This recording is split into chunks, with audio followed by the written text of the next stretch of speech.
तर सर्वांना सर्वप्रथम श्री स्वामी समर्थ. जय जय स्वामी समर्थ. स्वामी भक्तांनो, तुम्हा सर्वांचे आपले श्री स्वामी समर्थ या चॅनलमध्ये सहर्ष असे मनापासून स्वागत. स्वामी भक्तांनो, आज आपण अक्षय तृतीये दिवशी पितृपूजनाला काय महत्त्व आहे, त्याचबरोबर पितृपूजनाचे महत्त्व आणि विधी देखील जाणून घेणार आहोत. त्याचबरोबर अक्षय तृतीयेला पितृप्रित्यर्थ काय दान करावे हे देखील जाणून घेणार आहोत. त्यामुळे आजचा व्हिडिओ शेवटपर्यंत नक्की पहा. चला तर अक्षय तृतीयेच्या दिवशी पितृपूजन आणि तर्पण करणे अत्यंत पुण्यकारक मानले जाते. या दिवशी पितरांचे स्मरण केल्याने त्यांचे आशीर्वाद मिळतात आणि घरातील पितृदोष दूर होण्यास मदत होते.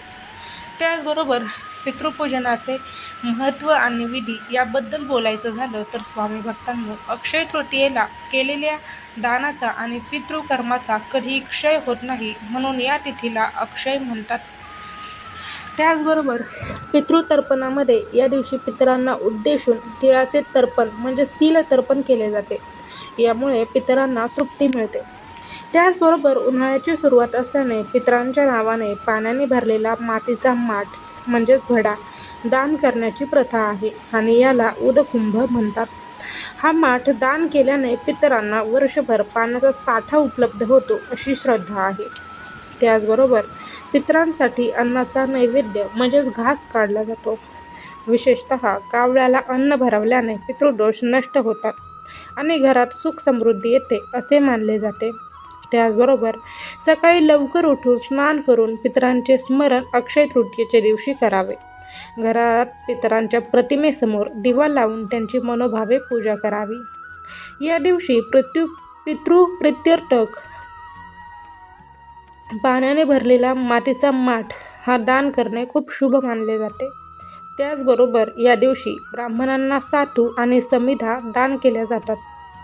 छत्री, पादत्राणे, पंखा किंवा थंड पेय दान केल्याने पितर प्रसन्न होतात. त्याचबरोबर अक्षय तृतीया हा दिवस 3.5 मुहूर्तांपैकी एक मुहूर्त मानला जातो. या दिवशी भगवान परशुराम यांचा जन्म झाला होता, म्हणून याला परशुराम जयंती असेही म्हणतात. असे मानले जाते की या दिवशी जे कर्म म्हणजेच दान, पूजा किंवा जप केले जाते त्याचे फळ अनंत काळ टिकते. कारण अक्षय म्हणजेच कधी क्षय होणार नाही असे, त्याचबरोबर दीर्घकाळ टिकणारे, म्हणून त्याचे फळ अनंत काळ टिकते. तर स्वामी भक्तांनो, पितृदोष नाहीसा करायचा असेल, नष्ट करायचा असेल तर अक्षय तृतीये दिवशी सर्व विधिवत करणं खूप गरजेचं आहे, ज्याने पितृदोष लागणार नाही आणि जरी असेल तरीही तो नष्ट व्हायला मदत होते. त्याचबरोबर पितृदोष आपल्याला आहे की नाही हे कसे ओळखायचे याबद्दल एक व्हिडिओ आपल्या श्री स्वामी समर्थ या चॅनलवर आहे. त्याचबरोबर जर आपल्याला खरंच पितृदोष असेल तर तो कसा ओळखायचा, त्याची लक्षणे काय हेही त्यामध्ये सांगितलेले आहे. त्याचबरोबर जर पितृदोष असेल तर त्याच्यावरती उपाय काय आहेत तर त्या उपायांवरतीही व्हिडिओ आहे, नक्की पहा. चला तर मग भेटूयात पुन्हा एकदा पुढच्या व्हिडिओमध्ये. तोपर्यंत सर्वांना श्री स्वामी समर्थ. जय जय स्वामी समर्थ. धन्यवाद.